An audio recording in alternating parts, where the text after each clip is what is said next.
Good morning, good afternoon, good evening. Welcome back to yet another episode of The Great Human Reconnect, the number one podcast in the world. Yet the world just hasn't realized it. Eventually, you guys will catch on. Today, here, we're sitting across from the one, the only, Travis, the technician, Cochrane. How are you, bro? Dude, I feel good. I feel ready. And I can tell by your energy and just meeting you, it's going to be a really cool conversation. And I love that, man. I love that you can have podcast guests that are a certain way and type and all these things, but I can tell you're one of my people. Mm. So the conversations are going to hit different. I can already tell. Two autistic dudes can recognize each other. The tism is about to go off, bro. It's Let's about get to be it. real. I know there's plenty of episodes out here, obviously going into who you are, your story and stuff. But for like my listeners who are just sort of listening to you for the first time, if you were to sort of write the about section on your Wikipedia page and someone had a quick minute just to read over it, what should they know about you? A short line that I recently discovered is that I am the pattern identifying wizard. So if you can picture Gandalf, which I'm literally wearing him on my shirt right now, I'm that guide that helps the heroes to the end of Mordor. You know, Frodo and Sam are doing their thing, and I'm just coming in here and there to help guide them along and help them feel confident enough to achieve the big mission that they're after. So that might be an elite athlete, it might be a 7-figure business owner, it might be a mum that just wants to change her life. And I become that big, safe wizard that's next to them so they feel safe enough to do the big, scary shit they've never felt safe to do. I mean, I want to sort of dive into it straight away. Obviously, people see you online. Like, I see you. My perception is there's this BFG, this big friendly giant, this guy that's super cool, calm, collected. But throughout, obviously, my journey, sort of like finding myself, my own self-inflection, I've realized it's often the people that are the most calm, the most collected, that have often gone through some of the bigger hardships in life, the biggest pains. Like, what I'd like to ask you is, what pain caused you to be this calm? It's a great question. The first one that comes up of the many, bro, well, actually, you know what? Let me share this. Let's go real raw. I messaged my past mentor this morning, sharing what I just experienced, which we'll touch on today. And it was around about the fear of rejection, terrified of it. She shared something with me I've never heard before, and I'm going to be studying it a little bit after this because, you know what we're like. Let's fucking study everything. Let's go deep. She said, Trav, that makes sense. Your house is in the 11th of Chiron or something like that. So my core wound is wanting to fit into the tribe. I don't want to not be a part of something, and I don't want to be rejected. Abandonment, like I'm terrified of it. That is my core wound that I'm here on this earth to help other people heal. Because when you think about it, we are tribal animals. Humans want to be a part of something. They've literally done scientific research that rats that are in a group that are doing drugs, fine. That rat that they're giving drugs to, the same amount of drugs by itself, dies. Really think about that and how we literally, in society, the best thing to do to someone that's going through pain is to put them by themselves in a fucking prison cell. So really think about that then in our communities, how many people end up killing themselves because they're alone? So no wonder everyone is fucking terrified of being alone. So I had to overcome that wound, bro, in every aspect of my life. Not only am I, neurodivergent, whatever people want to label it as, but at the core of it, I just want to always be a part of something. And yet my biggest wounds I've gone through is people leaving me and manipulating me and using me because I wanted to fucking be a part of it. If I had a good friend that just used me, which I've had many times over the last 5 years, it hurt like hell. Like it was like death every time. But I kept calling it in because I had to learn the lesson. Until I learned the lesson, I wasn't going to set the boundaries that I now have set. Which, bro, literally today, it's wild. I literally still did what I've been doing in the past, and I helped someone. I saw them put a story up and I was like, oh, here, do this. No, thank you. No appreciation, no humanity. And that was the last little, like, there it is. I realize now that I need to really make sure I'm giving me and all of me, which is amazing, to the right fucking people. So I guess I hope that answers the question. Wow, to say the very least. I mean, like you said a lot there. One thing that really sort of stuck out to me, which is probably like the season I'm navigating at the moment blindly, it's like the whole being alone sense.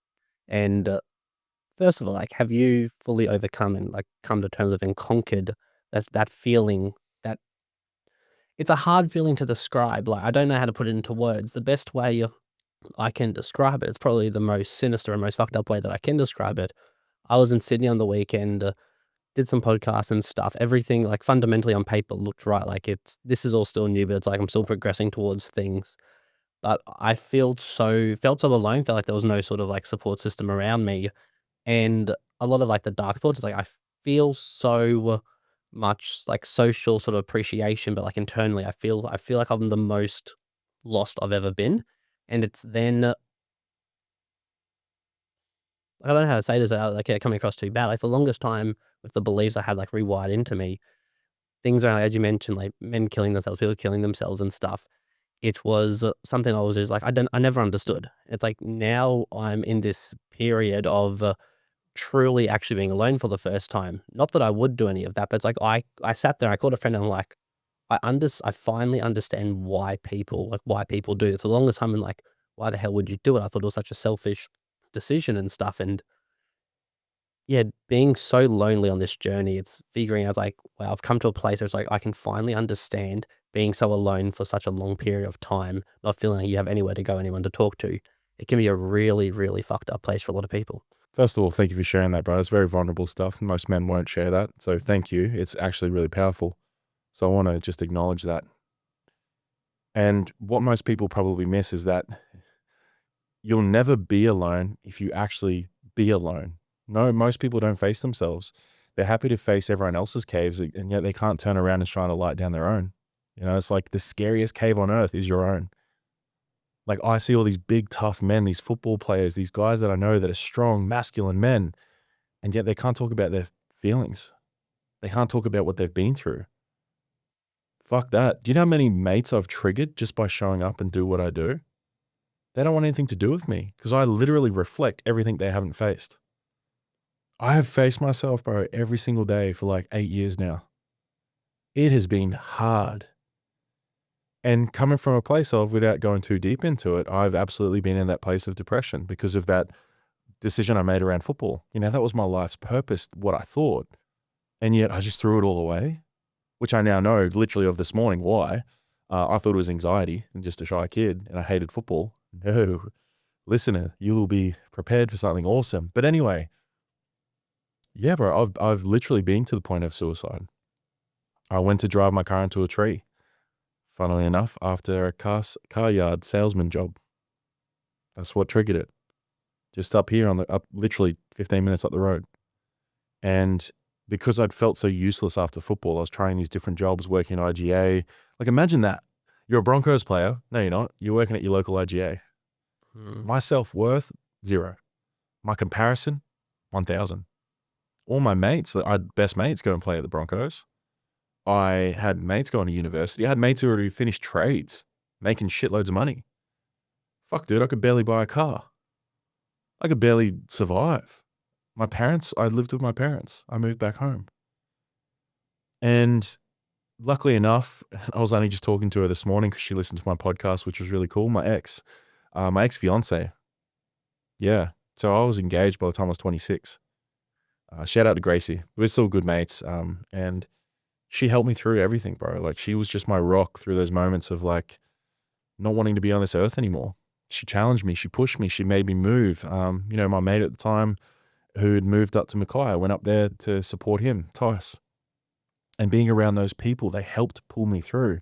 These people that showed up for me and never gave up on me. I absolutely wouldn't be here without them. So it's like, I know what it's like to get to that point. Absolutely. Many, many times. So I'd faced it.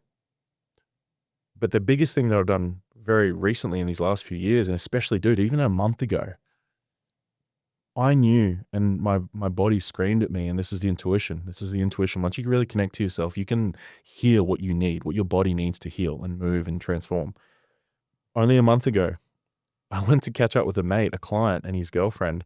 I'm sitting out the front of a tavern. I just want to go and have a couple of beers. And my body was like, no, we can't go in there.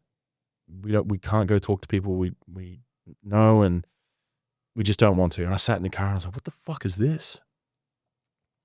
And I felt this voice like scream at me and go, we need to go away for 4 days. I don't know why it was 4 days. I don't know why it was go away. But in the past, I've always listened to this because this is intuition. This is guidance. I'm like, I need to listen. Everything's worked out when I do this. So I told my fiance, and she's obviously super understanding. We're very authentic and open with each other and vulnerable. Baby girl was like, yeah, of course, babe. Like, obviously she was a bit worried. Like, have I done something wrong? I was like, no. Look, this is just me doing my thing. So I drove like 4 hours away to Toowoomba. And I just sat with myself for 4 days straight, bro. And in those 4 days, in a unit by myself, Airbnb, the first day I'm sitting there and I'm just watching Jurassic Park while I eat breakfast before I go to the gym. And a song came on that for some reason reminded me of how much I hurt growing up because everyone hated me because of how good I was at everything. Naturally taller than everyone, decent looking kid. But the thing that hurt the most, my little brother and I are so close now, we're all good, but I could feel his hate when I was growing up. I could feel the jealousy and the envy. And that also carried through with a lot of my friends too. No matter what, no matter how kind I was and giving and caring, I would always piss people off because I was just naturally good at shit. So I would literally downplay myself. So I met that part of me by being alone. You'll only meet those parts of yourself by being alone, not having external voices and projections and ideas. Like even your partner, you still feel safe around her, don't you? But when you go by yourself, you're like, holy shit, I got to face myself now. I got to talk to myself. I got to be with myself. And that's when the body will actually let you feel this shit that's stored away into your body. People don't realize that it's like, it's not the trauma that happens to you. It's the trauma that's stored within your body. You know, this energy blocks, like you can look at a body on a visual, you'll see all these little red dots everywhere. Oh, in that arm, that's that thing that happened at 11 when that kid bullied you because you didn't express and finish the circle of that expression of that threat response. So now it's all stored in there, all these beliefs and nervous system responses, freeze, flight, fright, like fawn, all these things. And I had all that in my body still on another level. And I moved through that in 4 days. So that is facing yourself. It's actually in the doing nothing because most people I work with stay so fucking busy in their mind, body, soul, business, relationship that they never have to feel the silence and face themselves. So there's just a lot there to sort of compact, and like my head is really scrambling. It's like there are so many questions to ask and trying to like realize like where do I want to start? Trust that first one that popped up. I saw it. I mean, the first thing, and we'll double back to the others. It's like, do you think most people they are running towards something or they're running from something? This question. I only just talked about this yesterday on my stories. Oh, did you? Yeah. I heard on my side of things, like I always feel like for a long time it's always been running towards something, and then someone said to me the whole experiment about like the mice and the cat and the cheese, that they put these mice in a cage, put the cheese, they ran, they measured how fast they ran. They then took the cheese out of the cage and then put the smell of a cat behind them, and the mice ran X amount faster because they were running from the fear of something.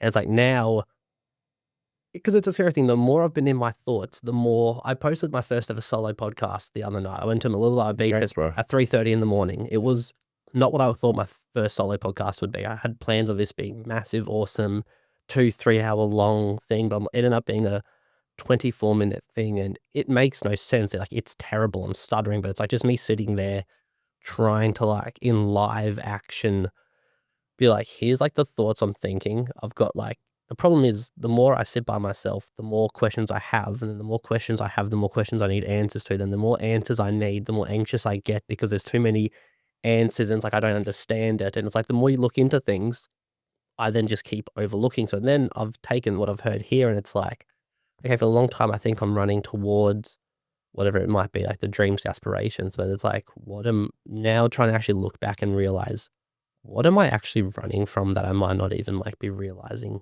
what I'm running from?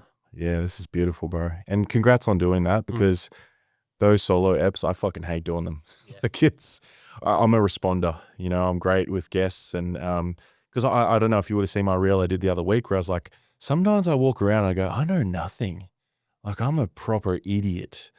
And then I'm like, and then someone asked me a question. I'm like, oh, this is how it happens, blah, blah, blah, blah, blah. And everything's ignited like I'm a fucking secret agent that just needed to hear that certain word. And, you know, what I heard from you just then, if you're okay with me sharing, Of course. just a bit of feedback, is you keep trying to understand it. And in the trying to understand it, it's never going to change. You actually need to feel it. Because when we're analyzing emotions, it's just not going to happen. It's two different things. An expression of an emotion, of a feeling, it's feel like, have you ever actually like felt anger and expressed anger? Have I felt anger? Like, yes, I believe I have. But it's funny you do say that. There have been times recently where it's like I'm driving and a very overwhelming thought of sort of anger, frustration, and I went to like just like do a scream, like a sort of thing. I opened my mouth to scream, but nothing could come out. I tried 2 or 3 times and I'm like, something stopped me. I just couldn't quite commit to it. It's funny you say that because it's like only been before I went on this journey, I could scream and stuff like that as much as I wanted to. It's like now it's like I went to go do it. Like, I physically tried to scream, but I could not bring myself to doing it. Are you okay if I ask you something? Because I course just you can. noticed something. Of course you can. What happened for you then for that emotion to come up as I asked that question? Something went to express itself and you shut it down. I don't know. It was quick, and then your brain sort of took over. It's like, well, not right now, which is understandable. And I don't want to take you into like a coaching session live or anything without you feeling safe enough to do so. It's not about that. But this is beautiful for the listener to hear this right now, because in that moment, just that question allowed something in you to go, huh, and you just went, oh. And that's what people do. It's like the truth wanted to come out just then. And the expression of what my question and my mirror just brought up for you. But your automatic reaction was, not right now, brother. And this is what humans do. It's like, yeah, as you said, I want to fucking yell right now in this car, which is a safe space for most people. You know, people can't hear, they don't think you're weird, whatever. But and potentially, and I'm not going to like sit here and like tell you this is what it is or diagnose, because that's not my work. But in the past, have you ever been shut down because you've tried to express anger, but you've been told it's a bad thing, it's unhealthy, et cetera, et cetera? Or you've never been shown what anger is, like a healthy expression of it? All right. I always knew there was going to be a time when I was going to sort of like dive a little bit more sort of like into me and stuff like that. And like, I didn't know when it was going to be, but I think today's the day. Beautiful, bro. That's cool. And like, and I'm not saying all of this just like just obviously talking to you, it's awesome. I feel like there's so many people as well. They're like in the same situation as me as well. So lost in stuff where like they can hear this and they're going to resonate to it. I think a lot of my issues, I could be wrong, is going to sort of stem back to like family and stuff.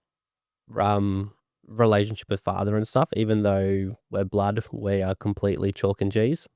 I cannot remember a single time in my life him telling me he's proud of me, he loves me, any of that. Obviously, they separated when I was 2 months old, so they had me a week before my mum's 19th birthday. Typical whoops baby sort of thing. And it's like, so my whole childhood, it's been, and like, I know so many people go through this, and I'm not trying to I've got this phrase of kind of like playing your violin. It's like you play this beautiful sound that you love to hear to soothe yourself. And it's like, so I'm not trying to make people feel sorry for me. I'm just I got to put it out there because I feel like a little bit like of a hypocrite, like talking about this sort of stuff. Because it is uncomfortable for me because I've never spoken about this before. Yeah. And it's through the entire upwards, it was never, like you hear about a lot of people's like their parents are separated, but they sort of become amicable and stuff like that. Mine was far from it. It was like up until sort of like still being 15, 16 and stuff. It then just constantly going at each other through me. And it was just that constant sort of thing for years. And like my mum, she's got her own issue. She's got a lot of health things where she's just a little bit too overwhelming for me a lot of times. She's just very high energy. Well, my father's probably why I'm very quiet, very shut down. A lot of people say I don't have emotions, I don't have anything like that. Probably because that's like what he was and stuff. And yeah, I feel like a lot of it stemmed from that. And then like the last time I spoke to my dad and stuff, the last interaction we ever had, we had an argument. He then hit me. He slapped me across the face, and then I got in my car, left. I've been in no contact with any of them since that day. I've not spoken to a single family member, grandparent, uncle, auntie, brother, sister for probably going on since about 2020, so going on about 6 years and stuff now. Wow, bro. Mm. First of all, again, thank you for sharing that, because again, it's for you to do that is very brave, knowing that people are going to listen to this, but you're knowing the outcome that maybe another bloke hearing this is going to go, holy shit, I can share this. And obviously, like, whether it be a coach, a mentor, a friend, your partner, therapist, like psychologist, etc., for anyone that want to know what I meant. But it's like, how do you feel now having just expressed that verbally? I feel a lot better. I feel, yeah, A bit lighter? I do feel lighter. Like, part of me, it's like I always knew I wanted to share and stuff, because obviously the whole point of this podcast, a great human reconnect. I sort of feel like what a hypocrite I am if I'm going out connecting with people and stuff. And like my big things like authenticity and stuff. I'm like, Yeah. who am I to sit here, preach authenticity, human connection and stuff, but I keep a lot of my stuff bottled up. Which really leads me to like the second question I had earlier. Obviously, that's coming to mind when you gave us all that information. It was a lot of I probably find that men in particular, they struggle with words like emotions, trauma. They can't come to terms of sort of being vulnerable with someone and stuff. And like, Yeah. I know all of my friends, they suffer from it. I still suffer from it. I know a vast majority of men are just like, they're not going to talk about it. Like, I hear the word trauma now, and my instincts are like, oh, like automatically it's like, oh, what fucking bullshit is this going to be about? Yeah. Yeah, what are your thoughts and like experience on all of that, like with men dealing with all those feelings? Before we go there, I just want to check in with you. Are you okay to move forward? Do you feel complete after what you've just shared and everything? No, I feel good. I feel Okay, cool. Just want to make sure. I've said my 30 seconds. I like, let's move past it. Yeah. And that's the thing. I don't want to, like, obviously I could take it deeper and do the things that I do, but I don't want to do that live for you, because it's a lot. And some people might not be ready to hear where this might go for you. And also, this is your first time sharing it, bro. So this is an incredible step forward for you, because now do you feel safe to actually speak about it outside of this? I hope so. Cool. I hope it isn't Just just don't, you just being so easy to talk to. This is what happens, bro. Because again, I'm not a therapist by any means. I don't dive into and dig up your traumas and things like that. I work with professionals to do that. Yeah. But all I do is provide the safest fucking non-judgmental experience I can for you, and you have your own breakthrough. Because it's about you. Like, I'm not the one healing you and saving you, and because you're not broken. Yeah. You just need someone to actually fucking sit here and listen and go, and there might be some questions for me to like help you understand and see your power and remember who the fuck you are before the world put illusions on you that you're a piece of shit. Because that is not true.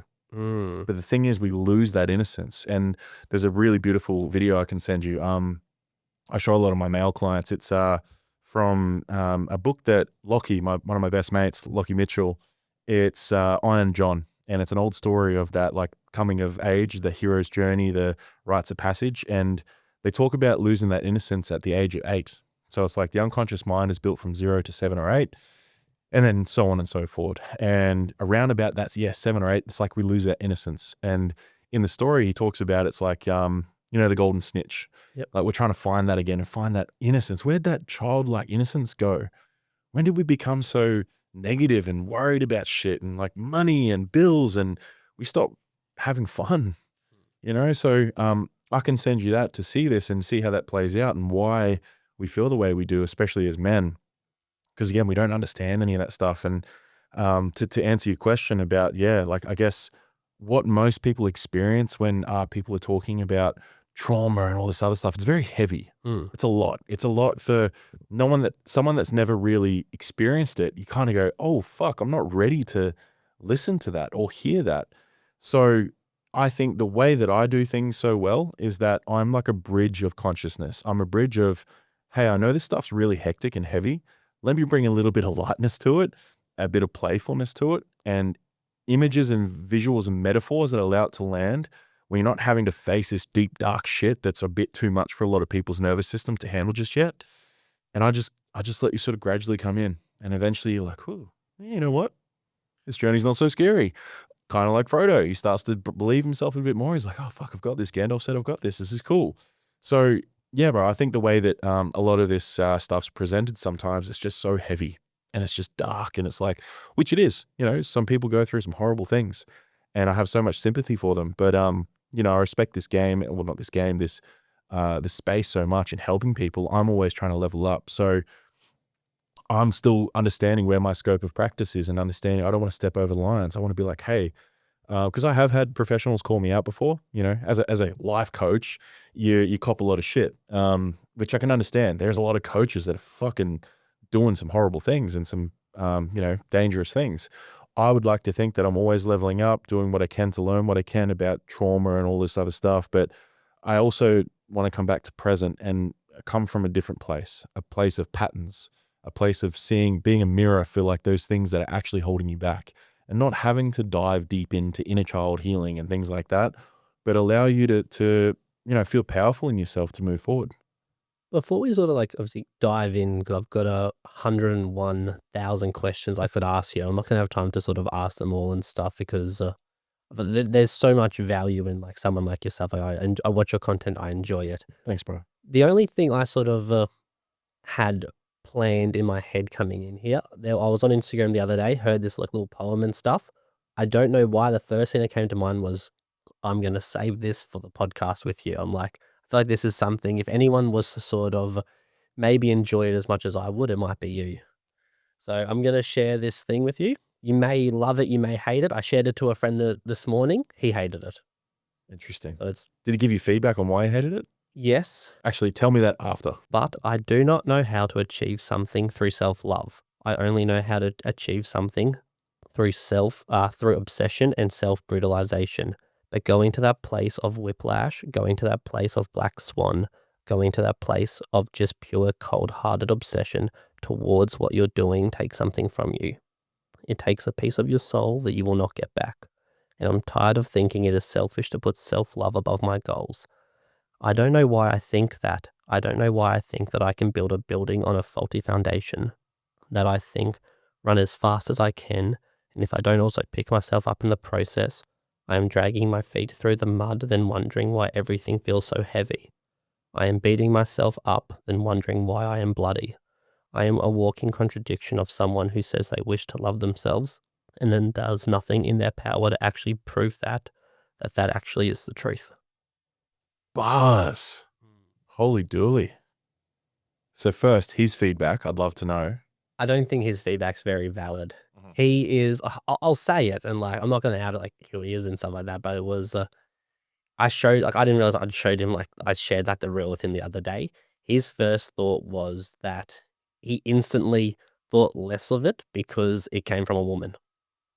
Okay. He's like, I've got three thoughts on this. He's like, first one, like you already showed me. Two, a woman said it. Three, I don't know why that like bugs me, but like, I just don't like it as much then. Yeah. And I'm like, okay, well, like, let's move on from this conversation. Yeah, I respect that, bro. That's cool. It's yeah, it's there's so many young men that are still understanding the concept of it's not who said it, it's like how it resonates for you. Mm. And like we said before, people really struggle to have critical thinking, and also who are you? What do you believe in?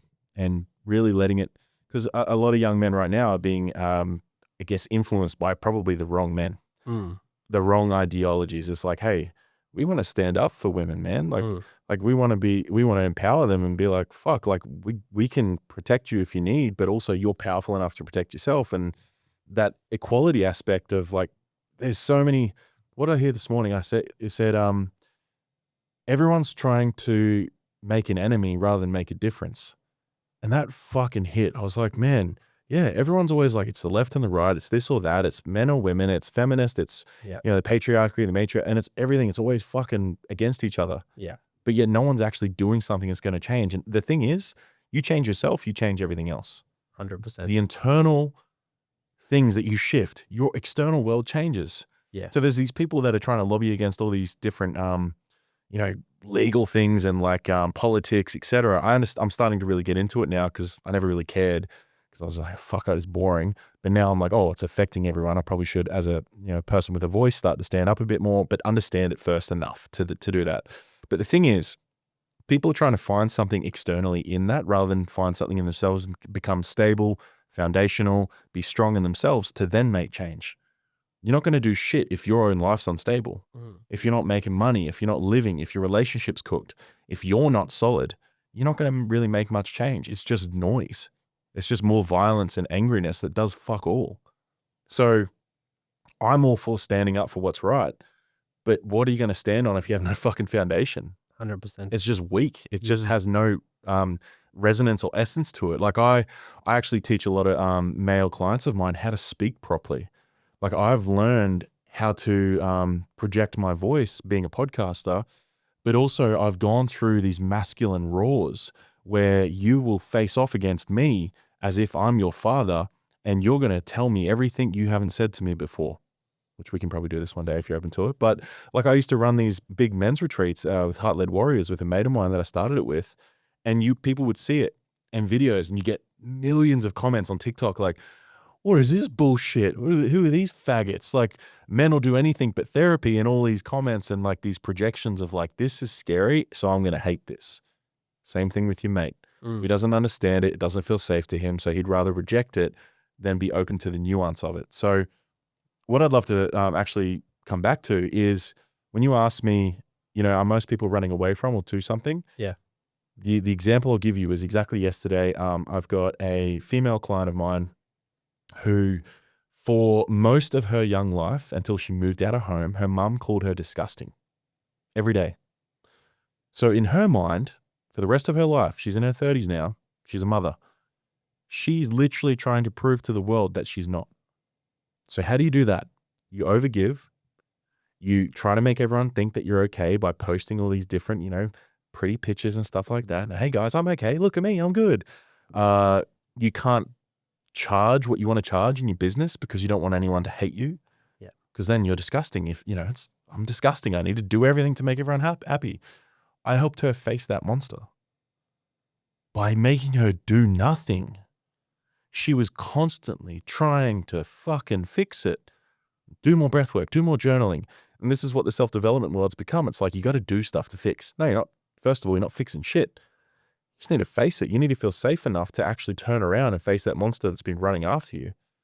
And the visual I gave yesterday was like, hey, again, come back to Gandalf or whatever. It's like, you're running, and then I come around the corner and you're like, oh my God. And I'm like, it's okay, child. I've faced this monster before. It's not that scary. And you turn around standing next to me, you look back and you're like, oh, what the fuck? It's not even that scary. What have I been running from? All of a sudden, you don't have to run from it anymore. You can actually face yourself, and you don't have to stress yourself out about this world or the life you're supposed to be living because you're worried about what everyone else is perceiving you as. You literally slow down. You take a breath. Holy shit, I'm actually worthy even if I'm doing nothing? I feel a lot of us, we overcomplicate, we over Yeah. stress the situation. Like, I know it's not completely related, but like, I guess you can relate. Like, one of my favorite Alex Hormozi quotes, it's fear's a mile wide and an inch deep. And like the analogy is like, once you actually like take the step into something, yes, it might seem scary, but like if you actually step in towards whatever it is, you realize quite quickly, like, why was I scared of diving in for so long? Oh, dude, this is the perfect segue. You good for me to go on a rant? Of course. Cool. Okay. To the listener, Hayden, are you ready for this? I am ready. This is new. It came up this morning. I feel like this is going to be life-changing for a lot of people. I feel like my mission's literally going to change because of this. All right, so context. Clear that throat out. So I quit the Broncos at 17 years old. Everything that, 1% of young men get a chance to do. To literally play for a team that they looked up to, they loved. Their dad was like, mate, you're going to be a Bronco, whatever. And when Dad walked into my room with the contract that we'd been mailed, shout out Pete Nolan, I cried and said, I don't want to do it. I literally, in that moment, I had to say it. I had to muster up the courage and be like, I actually don't want to do this, Dad. And I fucking bawled my eyes out, dude, for days. And obviously you can imagine the disappointment that Dad shared with me that day in that moment, the things he said. And I don't hold any resentment. I understand. I fucking love him. He's an incredible man. And he was sad. He was sad to see such an incredibly talented young man throw everything away because of what I experienced. So without all the extra context and bullshit, let's come forward now. I have just helped a young man come from an extremely depressive state. He quit same way I did. In 6 months, bro, I've just brought him back and he's actually signed with another team. So he's not let his dream go. Do you know how healing that is for me? I didn't have someone like me back then. I couldn't throw it all away and then heal and come back and do it again. But he's just landed over at this sport. I can't share who it is just yet, just respecting his journey. But being in the environment, his body, his nervous system, all the work we've done on nervous system, regulation, facing his shadows, everything, it's being tested because he's actually now in the environment. So me supporting him through that's very triggering for me because I'm having to relive my entire fucking existence that happened back then. And there was a moment there 2 days ago, I'm driving back from the beach with my partner and, we're always talking about just deep shit. And this memory popped up. I'm like, holy shit, what he's going through right now just triggered a memory I completely forgot about where I was such a shy, awkward young kid. And I never knew how do you dress? What do you fucking wear? How do you talk to people? I just don't understand it. We know this, the autism makes that very hard. And I rocked up to this orientation day where you're meant to meet everyone. And I rocked up with like this dorky ass like button up shirt on and all these other things. I was already judging myself, sweating, red face. I walk in, I see a couple of the boys like laugh at me or what my brain, they're laughing at me. They might have been laughing about a joke. Who knows? But my threat response is on. My body's like, dude, it's dangerous in here. Look out for everything. I had to stand up in front of everyone with a few of the boys that I knew too. And I saw a few of the boys laughing. And again, I'm like, I don't know, but I'm going to make this about myself. They're laughing at me. See, I'm a piece of shit. I'm a dork. I knew I shouldn't have wore this shirt. Crumble, crumble, crumble, crumble. And I'm pretty sure that was a catalyst for me to go, I can't do this. This environment is dangerous. So let me give the best takeaway I can give anyone listening right now. Please let this fucking land. I thought, Hayden, for 20 years, I was just an anxious dude. No. My threat response in my body, my nervous system believed that being seen was so dangerous, it meant death. So my nervous system response, let me give you a metaphor or a visual for this. We're in an ancient village. Picture it. It's this beautiful ancient Aztec village. Now, when you have a village, normally you'll have a lookout for danger. Except the issue is, the lookout we fucking put in the tower is Jerry.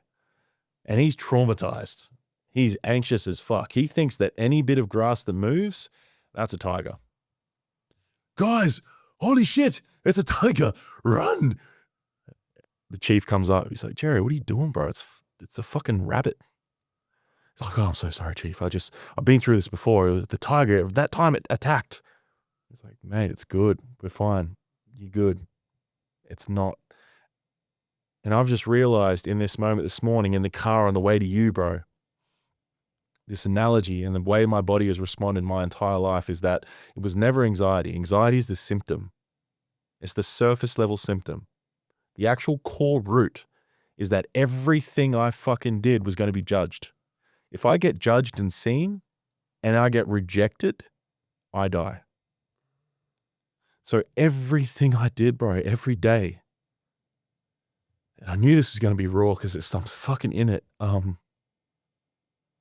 used to think I was so weak. How could you fucking quit, you useless cunt? How the fuck could you give up because you were scared? And yet I realized this morning, bro, that I somehow made it to 36 years old thinking I was going to die every single day. That was my nervous system response on an unconscious level. Neuroception, when you talk about polyvagal theory, my neuroception, my body, my amygdala was firing off at every little small response, threat response. So life was terrifying for me every day, and yet I still made it here. So my story has shifted from I was so weak to holy fuck, I'm a warrior.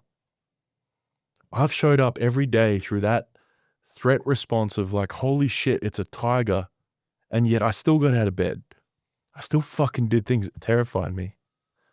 I still showed up on this fucking thing. I'll never forget, bro, the first day I did the podcasts, I spewed. Like I literally vomited. I was that terrified. I pressed record 20 times. And then I just posted. I didn't even know how to post it. I put it on YouTube. I didn't know how to put it on Spotify. But I knew I had to do it. If I didn't do it, it was going to win. The fear was going to win. So what I've done over years and years and years is repetition. I've raw dogged it with blunt force fucking trauma, white knuckled it through this fear of dying, because of being seen. Can you imagine what that's like showing up on social media when your core response in your nervous system is, we're going to die if we do this. Let me shut this down, because people don't realize your nervous system is so powerful, your belief system, when they're working together against you to protect you, that's self-sabotage. So it's doing what it thinks it needs to do to keep you safe, and yet it's not doing that anymore. It saved you back then. It kept me alive, so I have gratitude for it. But now in this reality as a business owner who needs to show up in life, it's holding me back. So now think about that. We're back at the village. Jerry, your nervous system is this fucked up, traumatized guy that thinks every little brush of grass is a tiger attacking the village. And he's doing his best, but he doesn't have the ability to see for what it is. Now, I'm the chief for other people's Jerrys. I've been through it. I've been Jerry. So I know when I go up into that tower and talk to him, like, brother, are you good today? It's like, oh, chief, I'm just freaking out. I'm like, hey, you good? Take a breath. Let's slow it down. What's the data? What do you see? Oh, I see this. And like, yeah, cool. That's what we're looking at. You don't know the truth of this. The fear is creating these visions in your mind and these possibilities and this anxiety. What do you actually see? Come back to now. Be with me. Jerry takes a breath. I see the sun. I smell the flowers. And all of a sudden, Jerry stops shaking. He stops trying to ring the bell to tell everyone that something dangerous is coming. And that village is your body. It's your brain, it's your nervous system, it's everything is you. And me being the chief for other people's Jerrys now, because I've been through it, I understand it, I can stand very solid and grounded in knowing there's not a fucking tiger in that bush. It's just the wind, bro. And the more we do that over and over and over again, Jerry eventually goes, he's calm. He doesn't keep ringing the bell. Everyone's like, Chief, Jerry's very different lately. I'm like, I don't know. I don't tell him what I did though, because he needs to know that's what he did. He changed. He became powerful and he is not scared anymore. Not the chief saved me. The chief showed me. He needs to know that Jerry fucking did this. And that's what coaching is. It's self-empowerment, and I just walk off and I keep helping the villagers out. I'm like, hey, I got this. But you need to know that you're powerful too. And that's what I realized this morning, bro, is that I am so fucking powerful because of what I've overcome. But this morning I realized that there must be millions, if not billions, of people that are terrified of being seen. So no matter how bad logically you want to do this thing, I bet there's days where your body's freaking out and you're like, holy shit, what if I fuck this up? What if I ask Trav the wrong question? What if it's not a good episode? Whatever, all this bullshit that doesn't exist yet. But it's purely because neuroception, your village, your Jerry, is perceiving that something bad's going to happen because he just doesn't know yet. So by you doing this work and by me doing this work, I have repetitively over and over and over proven to my nervous system, my village, my Jerry, we're safe. So eventually over time, I'm now at this point where I feel very grounded. I feel very safe, and my clients can feel fucking amazing, and they change so quickly because of how grounded I am. Bro, I'm talking to 15 one-on-one clients at a time. I'm holding 15 human beings through some of the hardest shit they've been through. It could be financial issues in the business. It could be this thing that popped up, and that's all day, every day for 4 months at a time. And I've got my own shit going on.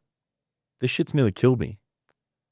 But now, because I've done it, repetition over repetition, I'm fucking unstoppable, dude. And I can hold anything for anyone, including myself and my partner and the people I love. So here we are at this point where no one has to take years to do what I've done. I come from wisdom. That's the Gandalf shit. I'm the Yoda, the giant 6'5" Yoda that sits there and goes, I can't do his voice, but I'm dyslexic like him. And it's like, hey, it's okay. I've been there before. I get it. Take a moment. You're safe. So they don't take years to do it. They can literally change their identity, their belief system, and their nervous system follows.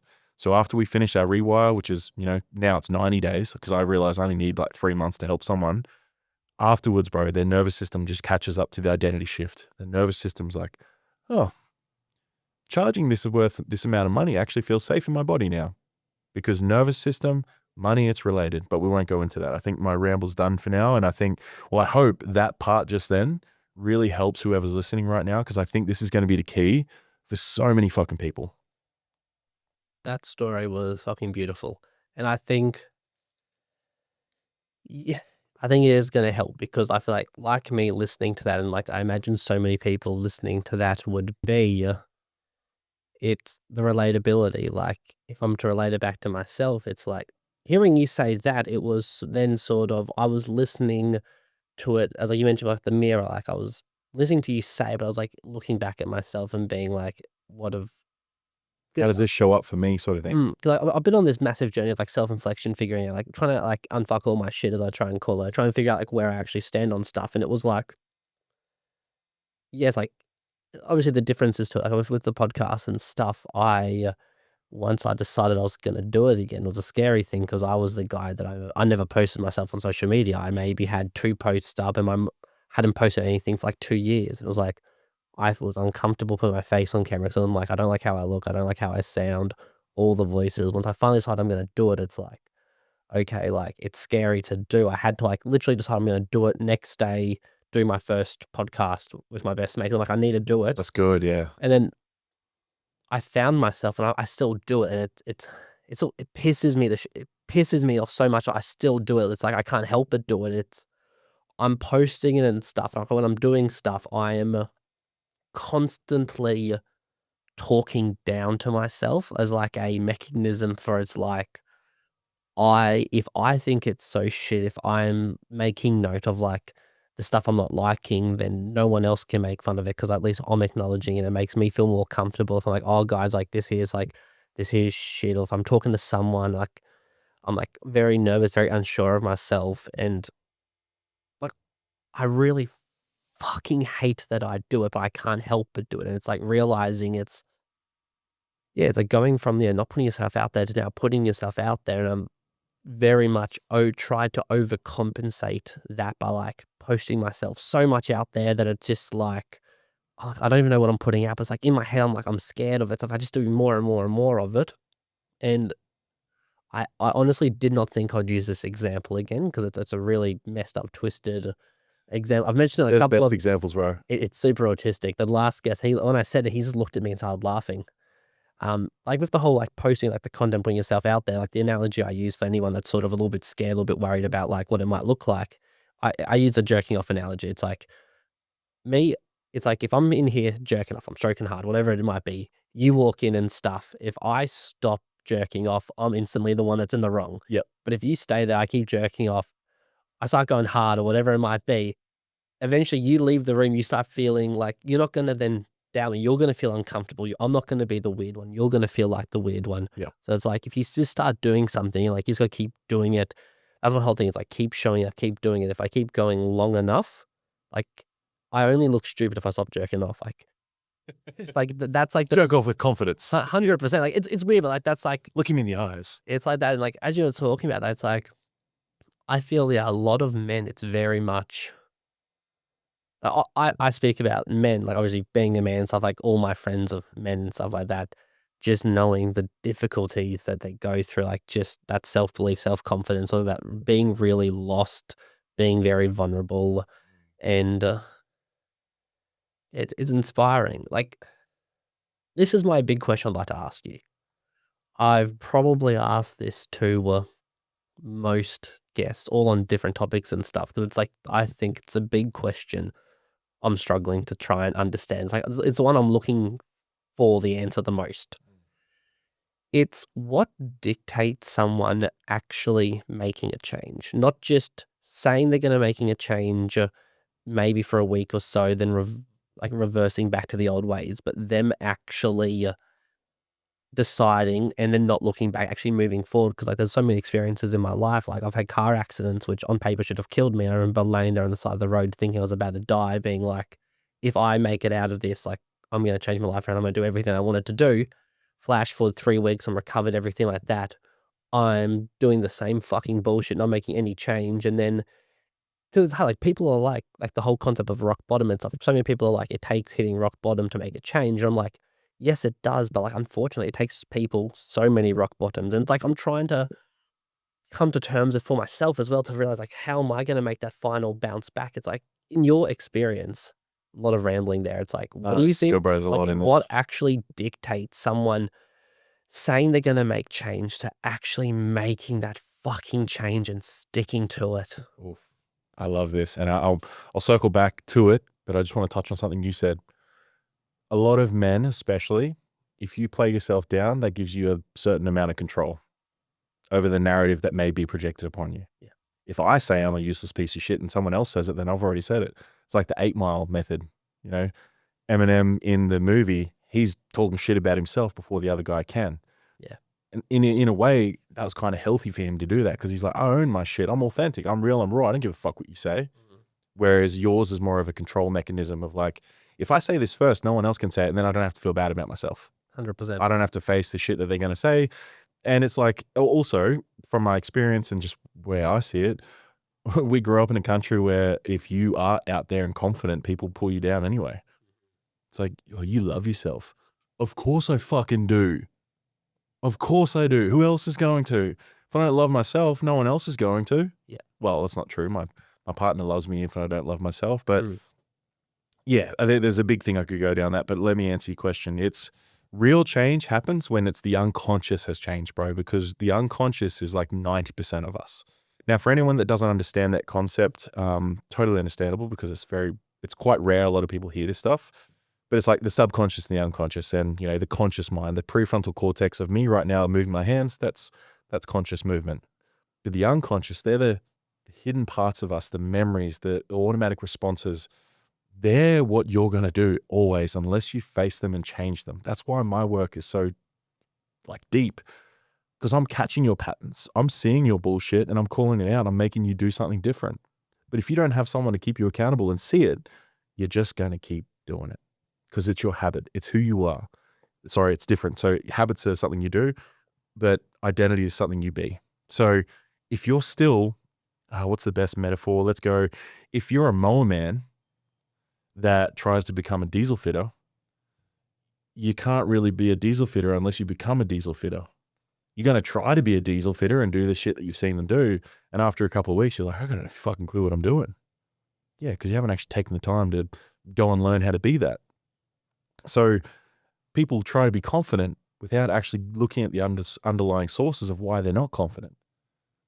For example, for your experience, if you didn't have a present father all the time growing up, this is from my experience as well, and from a lot of men, from what I see, if we don't have that modeled to us, especially seeing a man cry or show emotion like healthy in a way, or say they're proud of you, then you don't have it modeled to you. You don't know what to fucking do. So how can you? So we hear these sayings of like, if he really wanted to, he would. It's like, well, that's not entirely true because I look back at who I was 15 years ago. I actually didn't know a lot of the shit I know now. Now I know how to do better because I be better. I'm a different man now. I understand some of the shit I was doing was low-key emotional abuse. But that's just all I knew at the time. Doesn't make me a bad person, I don't think. I think a lot of people aren't bad people. They just don't fucking know any better. Because look at the representation they had growing up. If mum and dad fought all the time, of course my relationship's going to be chaotic. That's what I think love is. Like they talk about it in all the books and fucking YouTube videos I've watched over the last 8 years. It's like you look at attachment theories and how we are programmed by what we see. It's like monkey see, monkey do. What do my parents do? Oh, okay. Well, let me, another example for myself, not to out dad, love you dad. He was very chaotic with money. He'd make a lot of money, but he'd spend it like crazy. What do you think I do? Still overcoming it. Bro, how do you think it feels going from working at Rebel Sport, making maybe $700 a week, to now I get paid like $500 a session for what I do? I like last year, I think I made nearly $300,000. What the fuck do you do with that? Money, spend it, get rid of it. How? Because it's like I didn't believe in myself that I could hold that amount of wealth because money is energy as well. People hear that and it's a spiritual aspect. It's like, no, there's also a grounded human level of like, yeah, if money is dangerous to you, you will also get rid of it. Because what did money mean to you as a kid?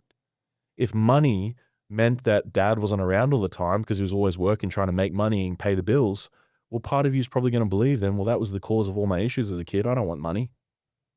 Or you copy the same thing and you go do what he did and you keep trying to chase money because that was what worth was shown as. That's a real man. Real men chase money and make money and provide. Of course, yeah, well, in a healthy way. But if you were never present with your family, is it healthy?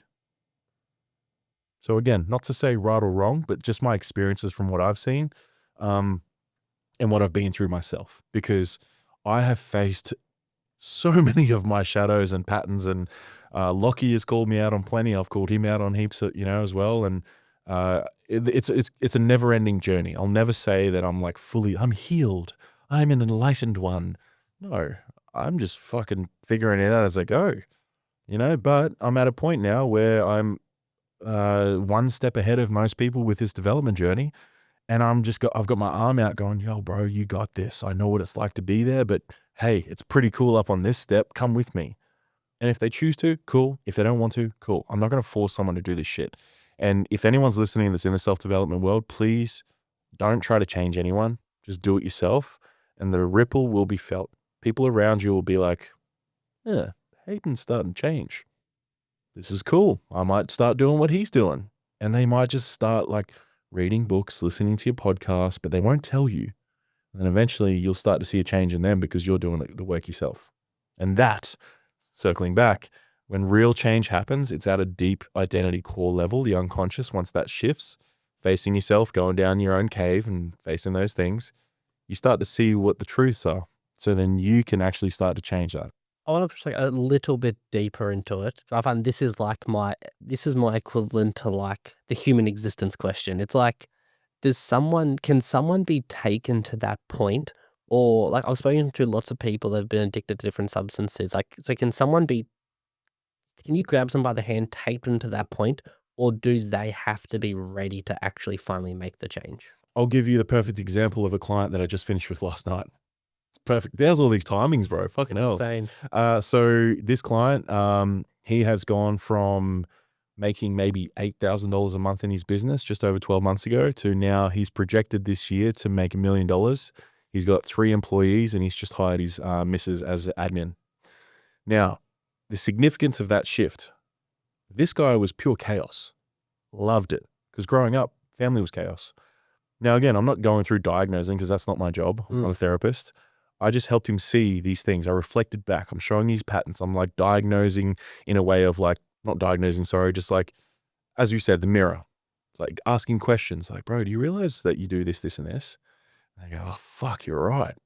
And then getting to this point of true change, he saw that his coping mechanisms were partying, drinking, all these things to just not deal with the emotions he was running away from. So I helped him feel safe enough to actually face those and feel those. Well, he doesn't have those anymore, so he has nothing to suppress. So why does he need a coping mechanism when there's nothing to cope? So that's the real change there. Because I don't know if you've heard of Gabor Mate before. So Gabor says it's not why the addiction, why the pain. That's one of the most powerful lines. Lockie and I listen to him a lot. He's fucking amazing. And yeah, it's well, if there's nothing there to actually suppress and soothe, well, you don't have to do that shit that you've been soothing yourself with. So he's shifted from doing all those things to now, I can't give too much away because I don't want people to know who it is. He does something that's way healthier. Yep. Way health, fitness, fun. Yeah. It's gone from drugs, gambling, and all this other shit to, hey, let's go to the beach at 5 o'clock in the morning and do a bit of breath and watch the sunrise. Okay, that's a pretty good shift, right? So again, it's not I made him and forced him to change these things. I just helped him see what he was doing, made it a safe enough environment and support system that he could actually make the changes himself. Therefore, it's an empowered self-transformation. I didn't do shit, really. I mean, I did a lot, but I was just there with him, next to him. It's not like I'm trying to say again, I'm the healer, son. I can heal you. It's nah, I'm just next to you, bro. I got you. We're good.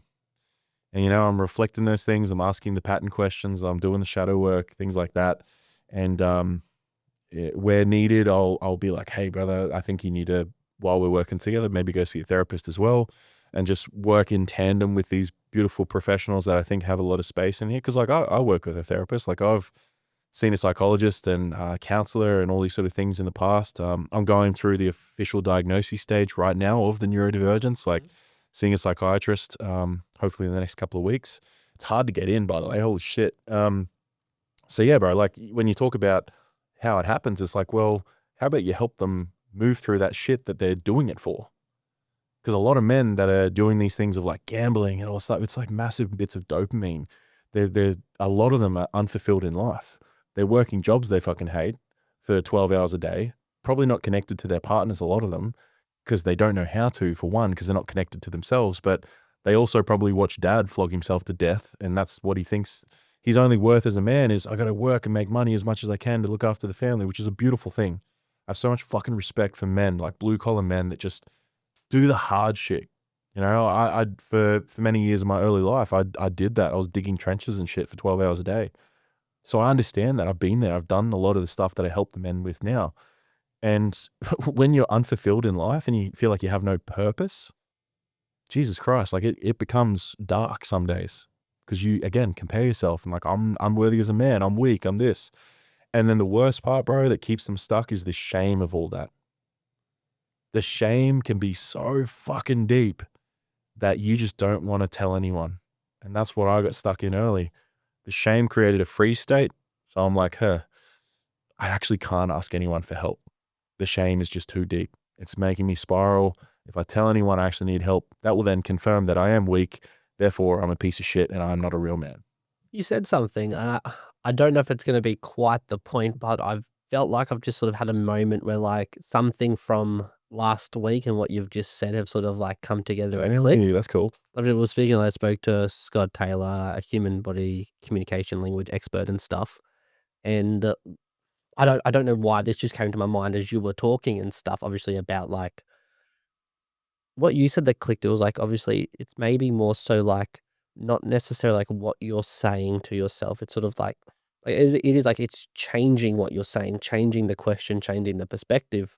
Because he was telling me about, like, he's done a lot of work with people, like, in the FBI and stuff over in the States with, like, interrogations and stuff, and they ask fundamentally the same question, but it's phrased in a completely different way, and it was quite crazy.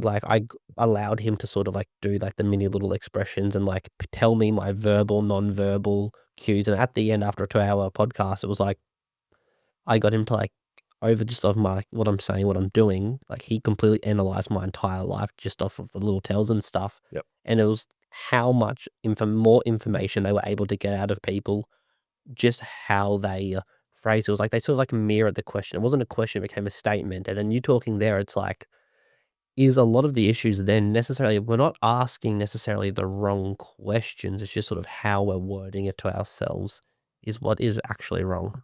That's a fair statement. I would say that you could come from a different angle of like, an experience you've had and then the story you've got attached to it. So, but when you're in it, bro, it's really hard for you to self-analyze Yep. because like this thing, I'm so close to it. So something in my life that I just see black. You see the microphone. Yeah. I got no idea it's a microphone. We all get so tunnel vision. I'm a bit of a hypocrite. Like, I say it to people, I don't use it nearly as much as I should. I try to, like, when I remember it and stuff. It was like Chris Williamson spoke about it. It was like, if you're having a decision, struggling what to do, it's like the best way to take yourself out of the situations, pretend there's like a TV documentary crew's been sort of watching your life for the last 6 months. If you were like in the audience watching that, what would you be screaming at the screen that's so fucking obvious for you to be doing? It's trying to take yourself out of that situation. 'Cause as you said, we get so close to it, like we cannot see what else is happening. We get so caught up in the stresses of sort of like what is right in front of us and can miss something that's just there, which might completely change our life. I'll extend on that because this is something, the nuance that a lot of people miss, especially these big podcasters.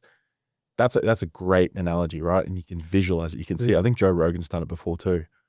The only issue, bro, if you had 5 other people in that room watching the same movie, they see it in a different way. They do. Based off their life, based off their beliefs, based off their experiences. Like, how many times have you watched a good movie and you're like, that was sick? And then you see a Google review of like, that was fucking shit. That's all of my movies I like. No one ever likes what I There like. you go. Yeah. There you go. So this is the thing. Like we can sit there and be like, why are you doing this? And it's like, well, you're only judging that based off your experience and you like that and that joke he said because you find that funny. But then that person next to you is like, that joke was horrible and that's about women and this, and this. Mm. But you've never had someone question that because you've been in your own world. And you've never had the ability to see this from another perspective because no one's ever probably challenged you on that and gone, hey, bro, like, the way that you talked about that movie was a bit fucked up.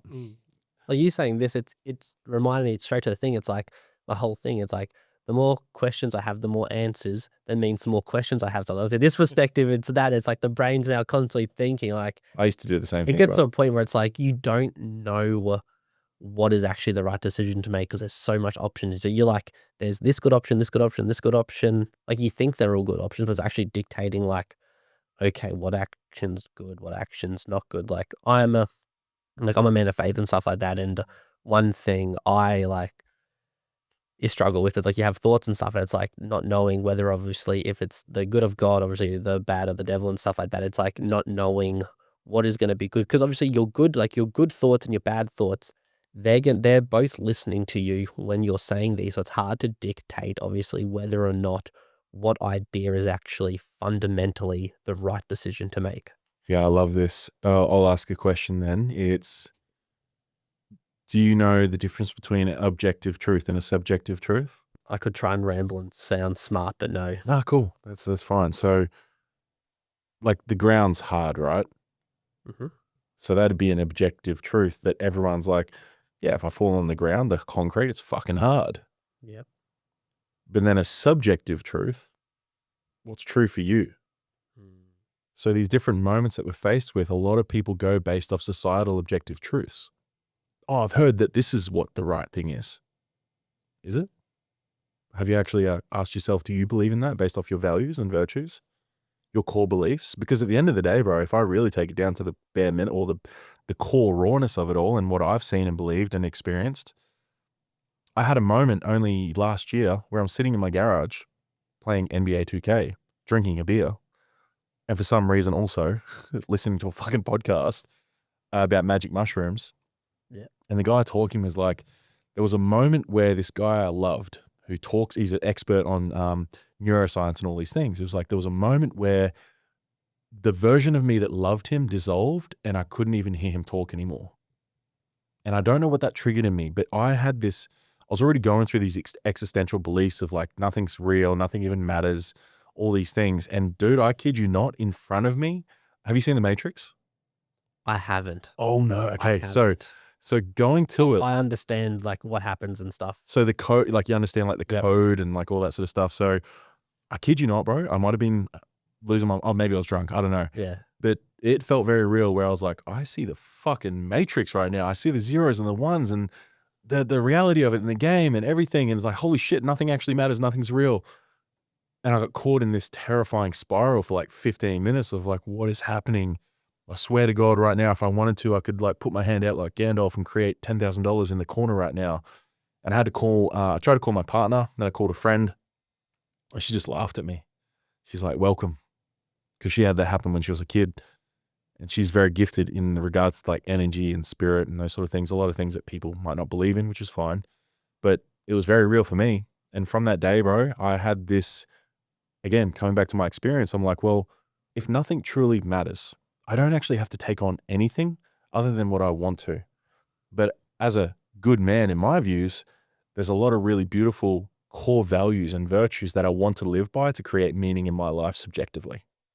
So it doesn't mean I have to take on what's true masculinity, what's a true man. A lot of the things are really great, but a lot of the things are fucking shit in my views. So I don't want to be like that. You know, like one of the things, for example, I hear a lot of men where it's like, you know, I want to be able to provide and my woman doesn't have to work.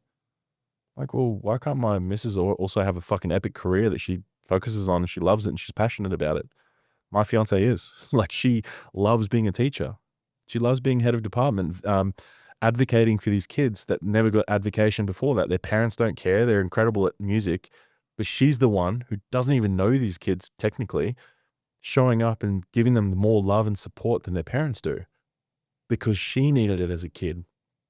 No one did that for her, so she's doing it for kids now. So it's like, that's what she believes in. Amazing. I'm not going to pull her away from that because I want to be the man that provides and my woman shouldn't have to work. Like, Yeah. no, like if she wants to fucking work and have a career, epic. At some point, I've said to her, like, hey, would you love to at some point, once I'm doing well in this business, it might not be too far away. Would you be open to just doing your own thing and, maybe have a business where you help kids and tutor and all those and go online and we can travel? And she's like, yeah, of course. But it wasn't me going, I'm going to make so much money and you're going to love me because I'm the fucking man and I'm making millions of dollars and I'm putting all my worth in this shit that I'm making. It's like, no, my worth is in who I am, how I show up in this world and the heart that I give and the love that I give and the care. That's who I am as a man. And whoever may perceive that as right or wrong, I don't really give a fuck because I know I'm a good person. Sort of want to ask you some more like quick fire questions, but not quick fire questions. Like, it's like, I'm curious, like, in all like the work you do, I know everything's very much like a case by case. Every person's completely differently sort of holding them back. But like, if you had to sort of put it into a box, what is like the biggest internal lie that you find most people are telling themselves that are really holding them back from unlocking their full potential? The main block or pattern I see is that people think they need to be doing more all the time. They have to keep pushing and pushing and pushing to create what they want. Again, my personal experience is I was a hustle and grinder. Same wound you have, bro, where my dad never said he was proud of me. He did football, but this stuff, he didn't believe in it. Not that he's a bad person. He's dude's in his 60s. What do you mean you can make money doing podcasting? You even get paid for that stuff? You get paid for, what's that stuff you do? You help people? Again, he's from the country. He's a fucking axeman, like he doesn't understand it. I've got no hate towards him for that. But the little boy in me, as most little boys want, is like, Dad, just say you're proud of me, please. Whereas I realize now, I'm like, no, I'm fucking proud of myself. I don't need another man to justify who I am and what I am and the worth I have. But it's beautiful that he did say it only last year. He was like, mate, I love what you do. It's so awesome. Your mom and my are so proud and, those sort of things. And, but a lot of my life, like when I tried to celebrate things, he didn't know how to celebrate me back. He didn't know how to like see me and meet me. He'd like dissociate, start talking about like birds or something, like it's, and I've had that happen with friends because I created the same environment that I grew up in. It's like these men around me that when I tried to celebrate, bro, I just like got this client that's this, and I've just had this opportunity, and they'd just sit there and go, couldn't celebrate me. Literally couldn't even ask me more about it because every part of their insecurity was ignited. Fuck, Trav's doing really well. I can't meet him in this. And again, I don't have hate towards them. I understand it. Like, hey, some men are in really bad spots and it's really fucking hard to celebrate another man when you're struggling. I get that. But I look at myself and have you ever heard that saying of like, hurt people hurt people? I also don't believe in that because I didn't hurt people when I was hurting. I was in pain. I didn't fucking project my shit all over everyone. I still celebrated my mates. I still checked in on them. I still said thank you. I was still kind. I may have had my down moments where I struggled and I avoided people and I didn't pick up calls because I didn't want to talk to anyone because I was ashamed of myself. But I still did my best. So, yeah, bro, when you talk about those sort of things, it's like, it can be hard to understand when we only know one thing. I think like why your answer is like so accurate and why I'm really sort of taking in everything you're putting down is because it is so relatable. Like as you just said, listed off, obviously people try and like do too much work, overcompensate. I'm like 100%. Like that's why I think that's why like that quote resonated with me. It's like that self brutalization. You try and push yourself forward. I find personally, like when I'm trying to make the most change, it's always by doing the most amount of work. It is never just, there is never strategy. It's like, okay, if I'm going all in at this, okay, I'm gonna like sleep 2, 3 hours this night, maybe be like 2 nights ago, up all night. The other night, up all night. Last night, I got a few hours of sleep and stuff. Like I was prepared to like be up again because I'm just like, gotta work, gotta work, gotta work, gotta work. Like this is like, it's in your head. It's the only logical way you're gonna make any movement. How you do it forward. Yeah. And then moving forward, obviously you're talking about like your friend, like the friends and stuff, they were not seeing your like their insecurities are coming out. Like you were showing up for them. You're being supportive. Like obviously, I agree with like the disagreement of the hurt people. Hurt people. It's like I still was there for people. I'm still there doing stuff. Some people might be like, oh well, you're telling your stuff on the podcast now. I'd argue it's a little bit different. I'm not going to people like giving my Yeah. putting my stuff on them. I'm like letting them dissect their stuff. And it's crazy. Like this is like the exact conflict me and my best mate are having at the moment. Because it's like I'm constantly. I feel like I'm always constantly there. Like, who knows? Maybe I'm not as there as much as I think it is. Yep. But then it's like I had like it literally last night. It's funny how this all happened. It's like we're on the phone. I'm just like to him. I'm like, I don't feel like you're not there. Like you like you're my best friend. I understand like you don't have to like the podcast and stuff, but I'm like, you haven't liked a single one of my posts. I know you have not watched 1 millisecond of a podcast. I know you haven't, so don't even sit there and try and tell me you have. You never asked me about the podcast. It comes up because I bring it up. It's the I'm like, did you or did you not 2 weeks ago when I brought up talking about the podcast, you're like, bro, I don't give a fuck. I don't want to hear about it. And I'm like, it is this little bit of this conflict where I'm just like, I normally keep things in. I don't like confrontation. I like to think, but like as I'm sort of this self discovery, I'm like, well, no, I got to stop just letting this shit slide. I got to sort of stand up. I'm like, what is like, I am doing all of this and I am getting that. And I'm like, it feels so fucking unfair. But then at the end of the conversation, I think as then it was going to go into start talking about it, I had that little flick off. And I'm just like, my head was like, why am I even doing this? Like, it's no point. I don't want to have this conversation. Like, I'm like, Way mate, conflict. I'm like, mate, I'll talk to you later. Like, I don't want to talk about this right now and stuff like that. Yep. And hung it up. So like, you saying all this stuff, I'm just like, this is eerily fucking relatable. Do you want me to tell you the truth? Lay it on me. Cool. Again, this isn't the objective truth. This is just what I've experienced personally and seen with a lot of clients. Touching on something though, there is a season for hard work. Absolutely. Like I'm bathing in the glory of success. I'm doing little air quotations, guys. It's like you've become an overnight success. Yeah. I've been doing this for 8 years, like it's, so now I kind of get to rest a little bit and only see 4 clients a week. Whereas at some point I was fucking seeing 22 clients a week and just cooking myself, doing 3 podcasts a week, driving to the Gold Coast, running retreats. Nearly killed me. I literally got fat as fuck and unhealthy. Now I'm at a point where I understand I don't have to do that because I was pushing from, I am only worthy when I'm giving and doing and all these things, which a lot of people struggle with, a lot of my clients. So it's like the wounds that I've moved through, I now call in a lot of clients that are going through the similar thing. So on the friend thing, personal experience, bro, I'll never forget this moment. I won't give too much details. Essentially, he said to me one day, same thing. I subtly was like, oh, such and such hasn't really asked me about the podcast. Been doing it for 3 years and I don't think he's even listened to an episode or even liked any of the stuff. Like you notice those little things. I know it seems petty, but you want your mates to fucking support you. I see them supporting everyone else. I'm like, why can't I get some love? And then he Like said, when you're getting support from like random strangers online, bro, yeah. and then you're like it's cool and all, but you want your own backyard, your own back door, like your friends and family to be the ones supporting you. Absolutely. And the thing is that what it'll get seen as online is like the haters, fuck them. It's not, no. What's happening is like you're literally bringing up all their insecurities and the things they haven't taken action on. So think about the pain that they're in, give them a chance to explain themselves, and maybe you can help them realize their own stuff that they can do because you did it. But if they don't see that and they don't accept that and they don't then support you, then you're like, well, fuck, dude, like, I don't know if I want to be your friend. Like if I support you in everything, which I have with this exact friend, and dude, I'll never forget this. He literally said, oh, I just don't think you have to support everything your friends do.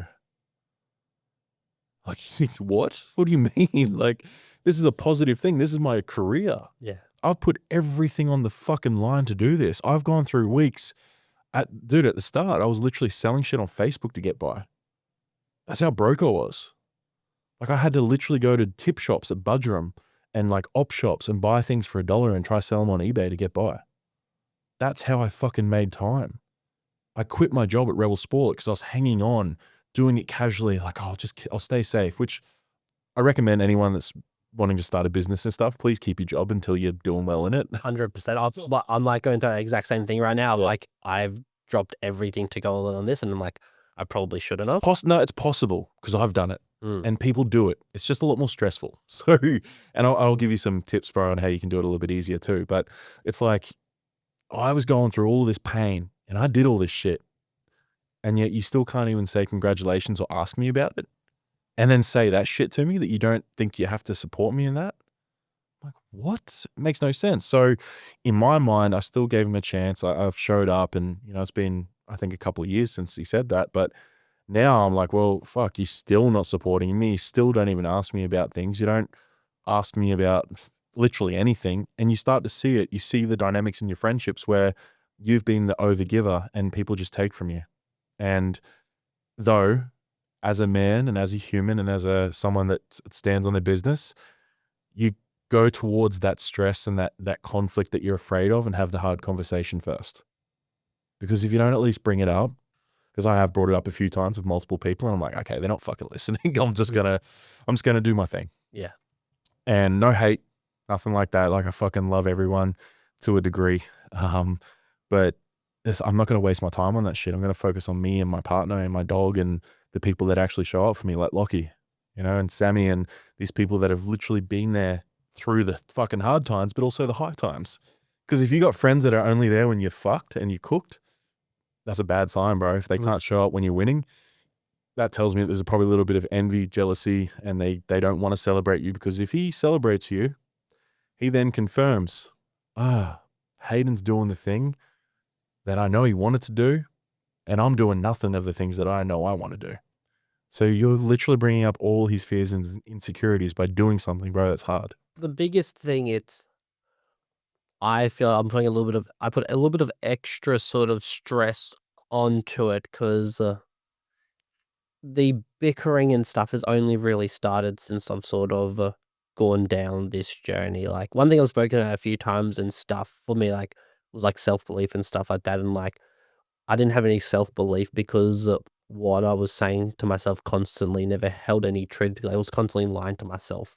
And I think it was one of those things that for the longest time I was that guy. Like I can admit, like I always had these great business ideas, these great plans and stuff, and like every single week there was just something. No matter what I said, I was just continually lying to myself, and I think it's sort of it's caught a few people sort of off guard. Like that's why I'm trying to come to terms. Like the question I asked about like what actually causes the change, because like there's been so many moments where like I've had several car accidents and had several things where it's like on paper, it's like you should change, but then it took like this.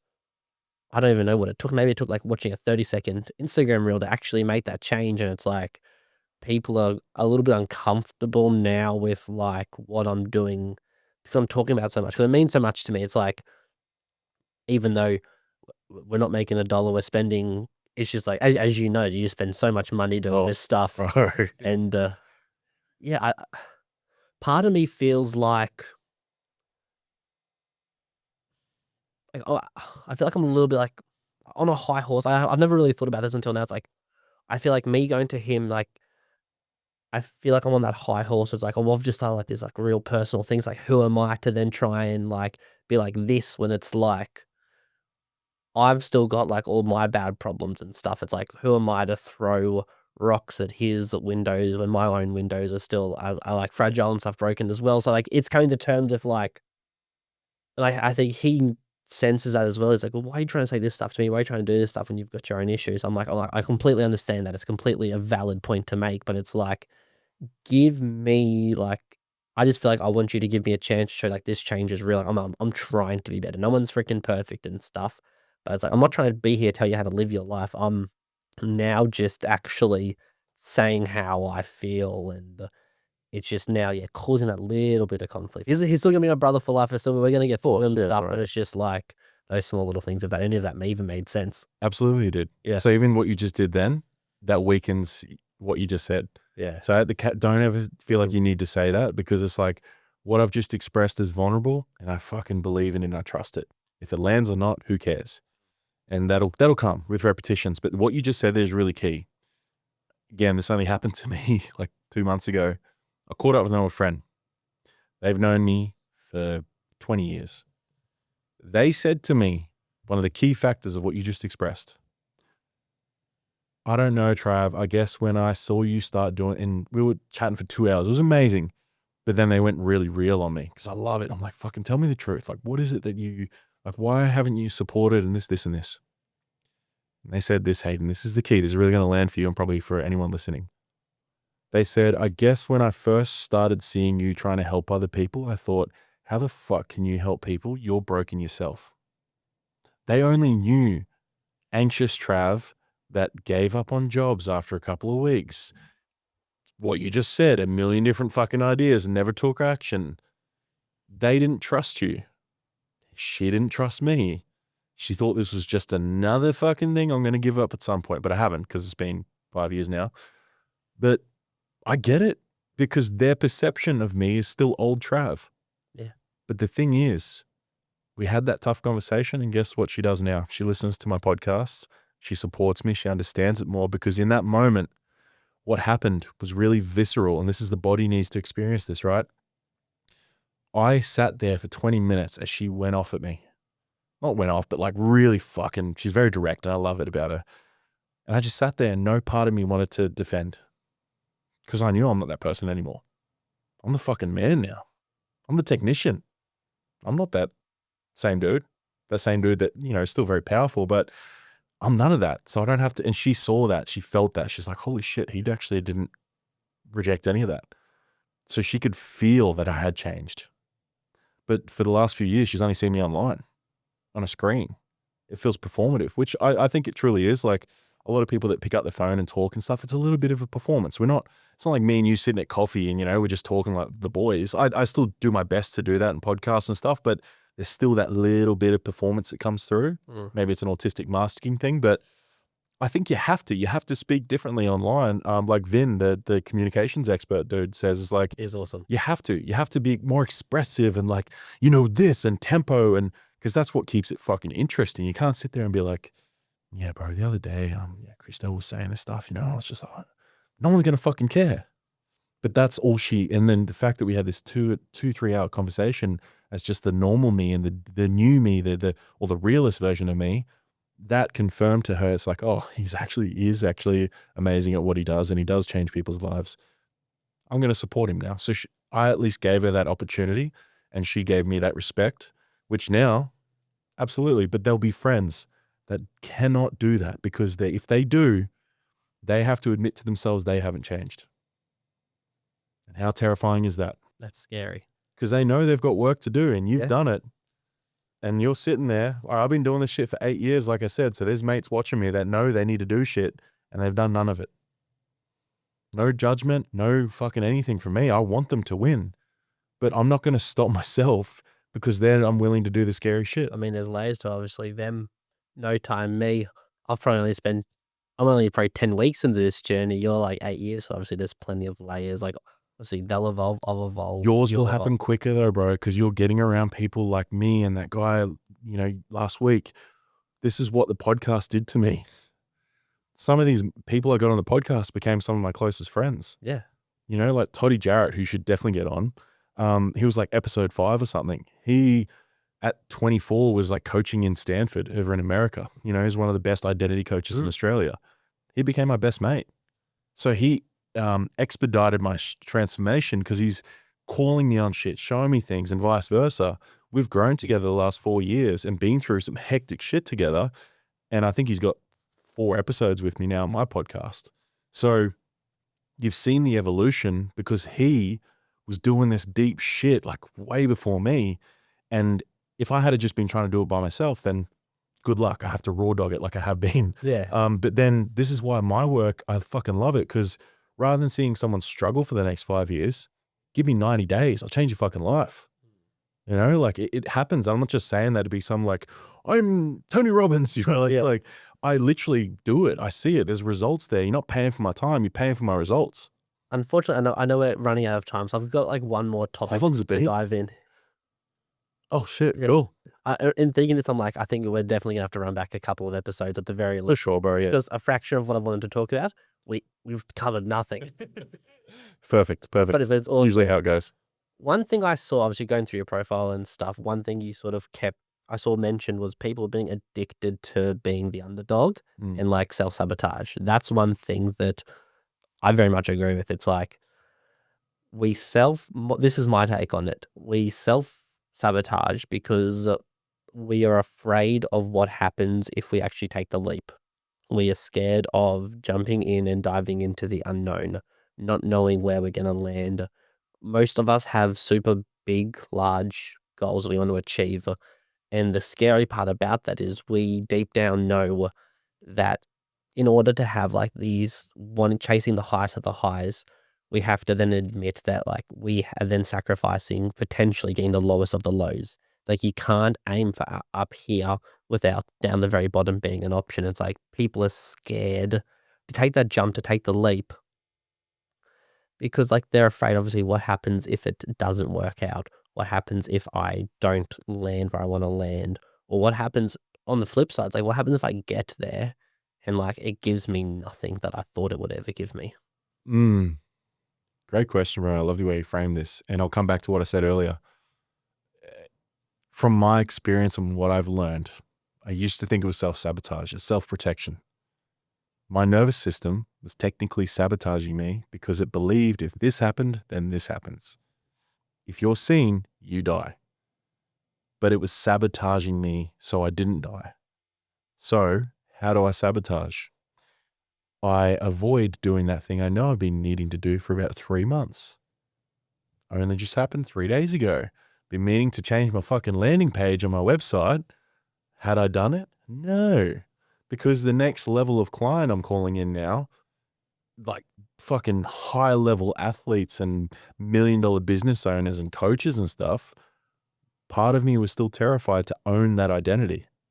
So how was it keeping me safe? Let's just procrastinate a little bit.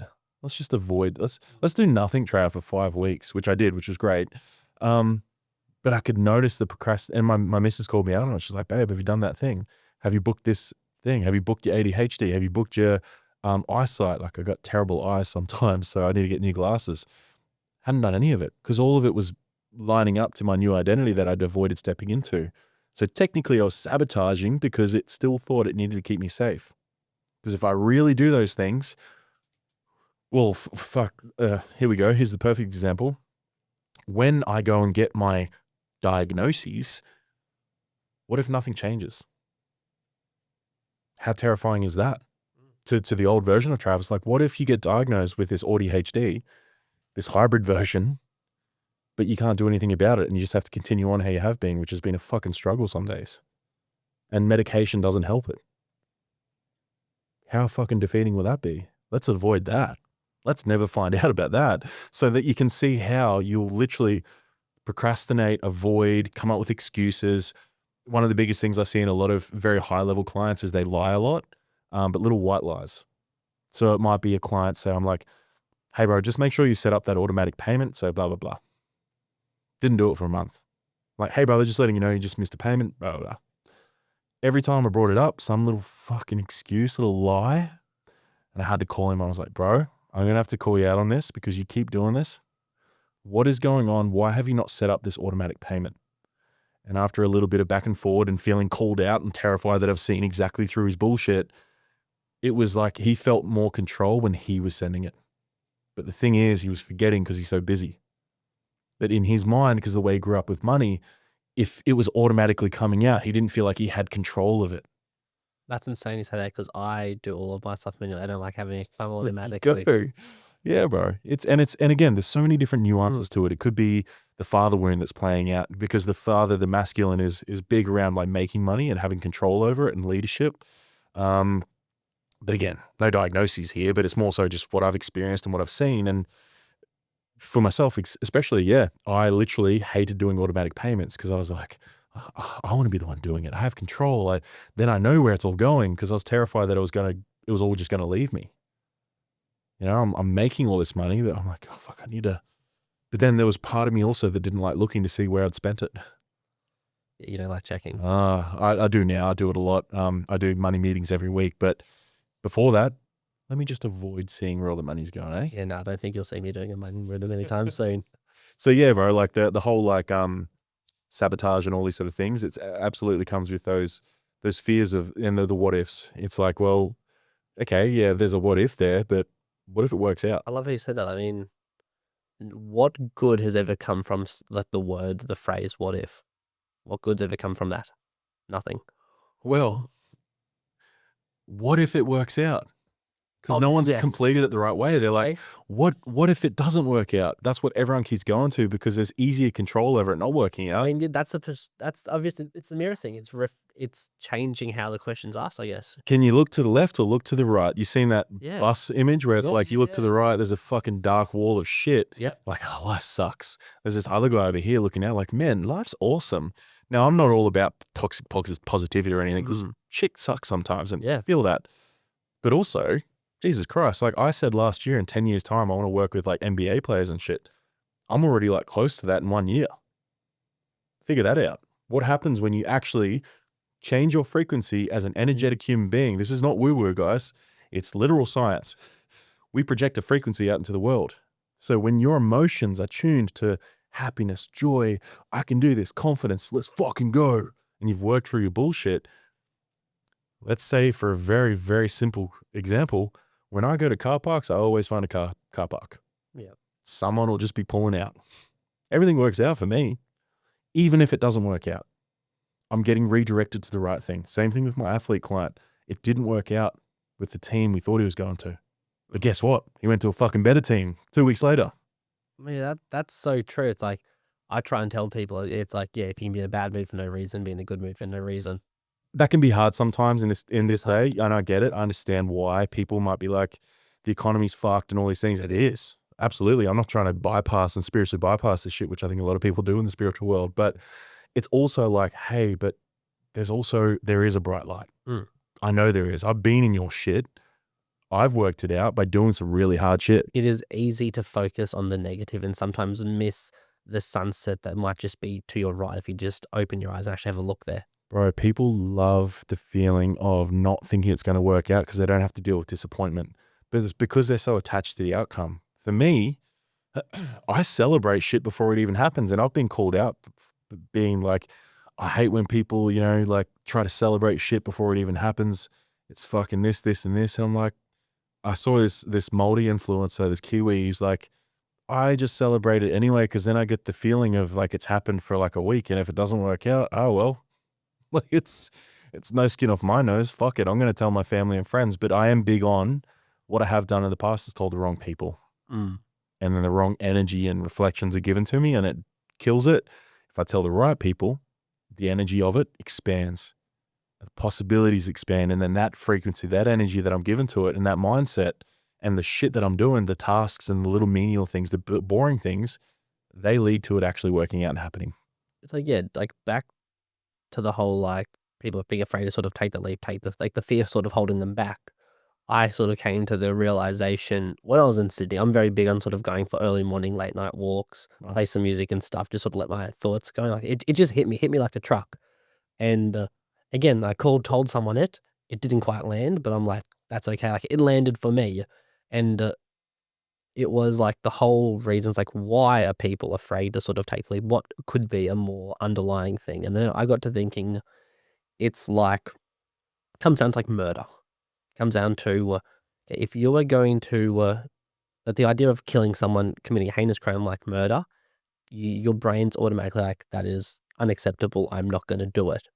What if your body and it is internalizing, like whether it might be like whatever situation, like taking the leap in the business, whether or not it is like leaving the relationship because like it's the right thing to do, whatever it might be.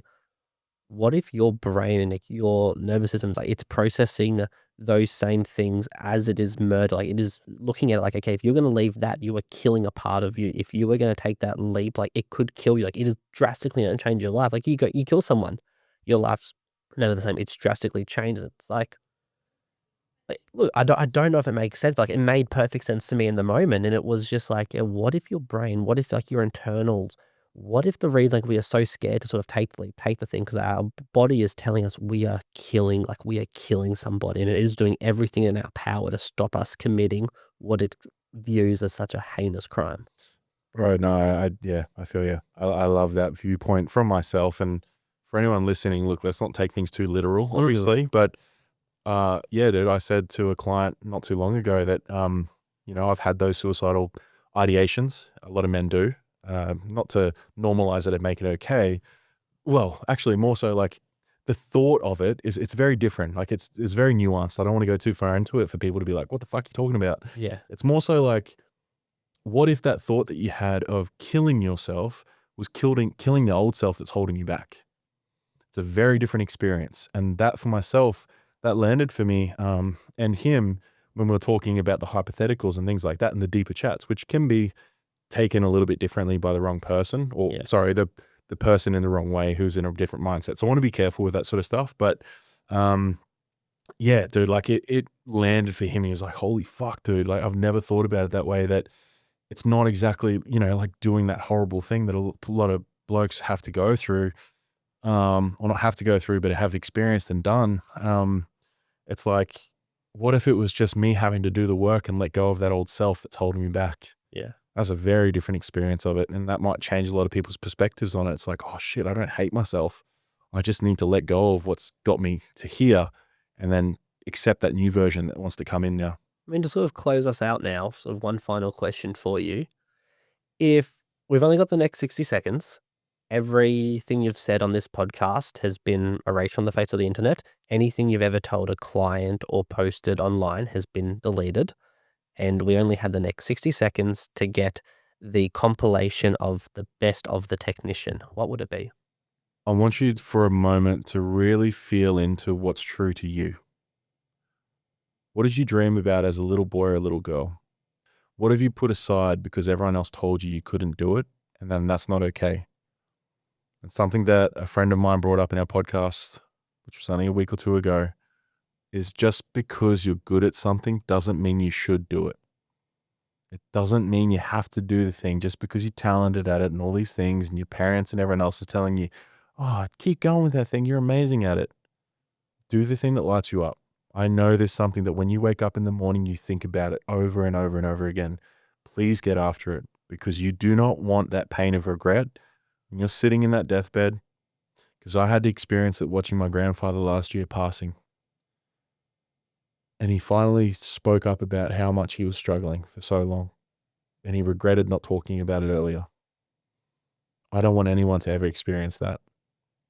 Don't look back and wish you had done something because of everyone else's viewpoints and suggestions and shoulds and all this other bullshit, or wipe that from the face of the earth and do what lights you up and makes you feel your heart expand. I cannot express to you what it feels like when you choose that on that day, because I've got a fucking video of me speaking about it. I remember that moment I was driving home going, holy shit, this is my new life I've always wanted. And I want everyone to experience that. Awesome. Thank you. Thank you, brother. It was amazing. Obviously, yeah, thank you for coming on. I'm sure we'll have to run it back probably several times. I think I could talk to you for probably hours and hours and hours on end. Beautiful. But guys, that there was another episode of The Great Human Reconnect. And until next time, stay safe. Let's go.